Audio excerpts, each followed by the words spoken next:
예. 뉴스탑10이 꼽은 8위 제목 그대로입니다. 최근 총선 출마를 선언한 태영호 전 공사가 지난해 북한 해커 조직으로부터 스마트폰 해킹을 당한 것으로 알려졌습니다. 먼저 그동안 태 전 공사가 김정은 위원장을 겨냥했던 발언부터 먼저 들어보실까요? 김정은이가 북한 주민들로부터 지지를 받으면 이렇게 공포 정치와 처형을 하면서 나가겠습니까? 지지합니다. 김정은한테 제일 필요한 건 지금 돈입니다. 4월 총선을 앞두고 북한은 계산할 겁니다. 제가 김정은이라면 총선 전에는 안 할 거다. 저는 이렇게 판단합니다. 일단 표적 해킹이란 제목까지 눈에 들어오는데 이현정 의원님 도대체 누가 얼마나 어떻게 해킹했는지가 제일 좀 알아보긴 해야 될 것 같아요. 네. 이 사건의 발단이 어떻게 되냐면요. 이 종합일간지 한 기자가 있습니다. 북한을 전담하는 기자가 있어요. 근데 이 기자가 이 카카오톡에 보면 이상한 어떤 문자들이 들어오는 거예요. 그래서 그거를 어떤 면에서 좀 의심을 해서 해커 업체에다가 이제 의뢰를 하게 됩니다. 이게 지금 이상한 문자가 들어오고 이게 아마 해킹하는 것 같은데 이걸 좀 출처를 밝혀달라 해서 이 전문 업체가 이걸 추적을 해보니까 북한에서 결국 이제 금성 121이라는 그런 어떤 단체가 이 해킹이 들어왔고 이 업체가 결국 태영호 공사의 스마트폰도 다 해킹을 해서 그 관련되어 있는 기자라든지 지인이라든지 이런 사람들에 대한 정보를 다 빼내갔다는 사실을 이 해킹 업체가 밝혀낸 겁니다. 저도 사실은 태영호 공사와 이제 같은 카톡도 하고 있고 여러 가지 하고 있는데 저도 좀 걱정이 되는데요. 사실은 이렇다 보니까 결국은 태영호 공사가 그동안 북한 측에서 끊임없이 어떤 해킹으로 인해서 모든 정보들이 사실 북한 당국에 가려간 게 아닌가라는 그런 의심이 드는데 문제는 그겁니다. 지금 총선이 이제 얼마 앞으로 태영호 공사 출마를 하게 되잖아요. 근데 지금 북한의 이 사이버 능력은 세계적으로 알아주는 사이버 능력이거든요. 우리가 아시겠지만 지난 미국 대선 같은 경우 러시아가 굉장히 직접적으로 많이 개입을 했습니다. 자, 그러면 앞으로 이번 총선에 북한이 사이버 개입을 얼마나 많이 할 것인가 이런 부분에 대한 우려가 커지고 있는 것입니다. 장현철 평론가님, 근데 이 부분 있잖아요. 그러니까 태영호 전 공사가 좀 입장을 밝혔어요. 오늘 여러 가지로 자기는 담담히 본인 갈 길을 가겠다. 근데 이런 아무리 북한의 사이버 해킹 능력이 우수하더라 하더라도 이 김정은 위원장의 표적에 되는 태영호 공사 요주의 인물이잖아요, 관리. 그렇죠. 근데 이제 국정원 입장에서 이것조차 막아내기 힘든 겁니까? 저는 그 부분이 제일 궁금해요. 사실 이번에 보도된 내용을 보게 되면 이 해킹이라는 것이 이른바 피싱 문자를 통해서 이루어지는 것 같아요. 명절 선물 왔습니다라던가 택배 도착했습니다라고 오는데 그걸 무심코 누르게 되면 악성 코드에 감염이 되는 것이잖아요. 이런 방식의 해킹은 사실 개인이 주의하지 않으면 국정원 차원에서 미리 대비하기는 좀 힘들 것 같고요. 그러나 해킹이 됐을 때 빠른 조치가 필요하겠죠. 중요한 정보가 얼마나 빠져나갔는지 알아보고 사후 수습을 하는 데 있어서는 국정원이 좀 전력을 다해야 될 텐데 최근 들려오는 국정원 관련 뉴스를 보면 전부 다 국정원의 어떤 조직이나 이런 위상을 자꾸 줄이는 것으로 일변도로 보도가 나오고 있기 때문에 그 부분에 대해서는 태영호 전 공사뿐만 아니라 탈북자들이나 주요 인사들에 대해서 여러 보호 태세가 좀 소홀해지지 않도록 만전을 기했으면 하는 바람이고요. 그럼에도 불구하고 태영호 공사 같은 경우는 한국에서의 삶이 김정은과의 싸움이다. 이 부분을 인식하면서 앞으로도 물러서지 않겠다고 말을 하고 있습니다.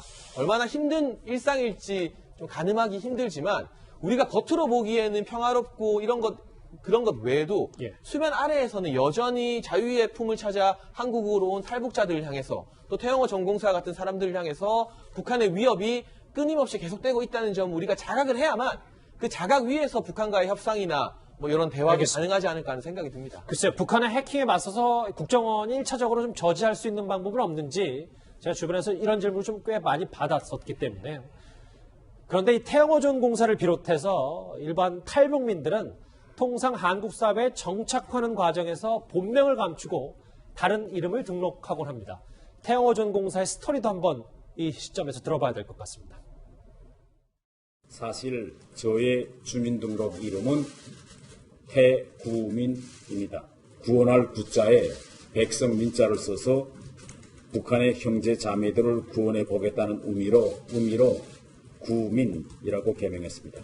북한의 테러 위협을 피하기 위해서 또 북한이 저를 여러 가지 방법으로 찾아내지 못하도록 하기 위해서 이름도 개명했고 주민등록상 생년월일도 다 붙였습니다.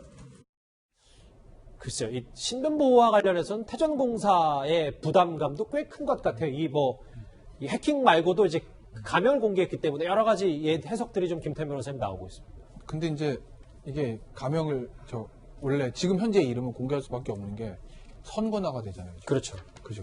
그러니까 우리는 다 태영호라고 알고 있습니다. 그랬더니 이제 들어오면서 이름을 태구민으로 개명했다는 거고, 그러면은 지금 이름으로 선거 나가야 되거든요. 그런데 이제 그걸 다시 태영호로 개명 신청하려고 했더니 지금 물리적으로 시간이 좀 부족하잖아요. 예. 그래도 법원에서 처리하는 시간이 걸리니까. 그럼 이제 후보 등록 전까지는 태영호라는 이름으로 다시 개명이 안 된다는 거죠. 그래서 지금은 주민등록상의 공식적인 이름이 이제 태구민이라는 이름으로 이번 총선에 출마하겠다라고 이제 얘기를 하면서 본인이 이제 현재의 본명이죠. 지금 상황에서의 법적인 이름 태구민이라는 이름을 좀 공개를 하게 된 겁니다. 앞서 태영호 전 공사는 자신의 신변보호 문제에 대해서 우리 정부를 전적으로 신뢰한다고 말했었는데요.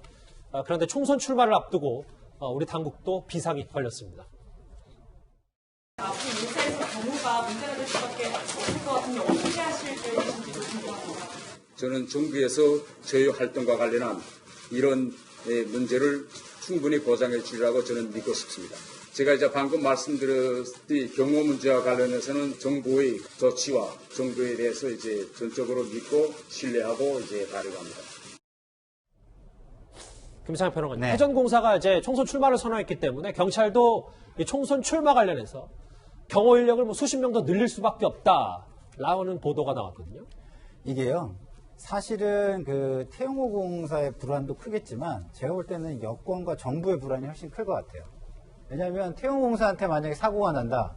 제가 볼 때는 총선 잘못하면 큰일 나는 거거든요. 아니 뭐 그럴 일은 당연히 네, 없어야겠지만. 없어야 되는 예. 거기 때문에 당연히 경찰 능력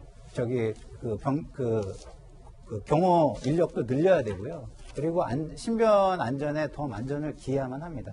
그렇지 않은 만약에 뭐 이렇게 뭔가 뭐 이상한 사고가 난다 그러면은요, 이거는 그냥 단순히 한 후보에 대한 어떤 테러나 이런 걸로 끝나는 게 아니라 예. 진짜 전체 국민의 여론이 요동칠 수도 있는 사안이 될 수도 있습니다. 해킹, 뭐 경호, 태영호 전 공사를 둘러싼 여러 이슈 저희가 핵심만 짚어봤습니다. 지금까지 좀 쉼없이 달려와 봤는데요. 오늘도 실시간 검색어, 실시간 댓글이 쏟아졌습니다. 관련해서 한 5개 만나보실까요? 예.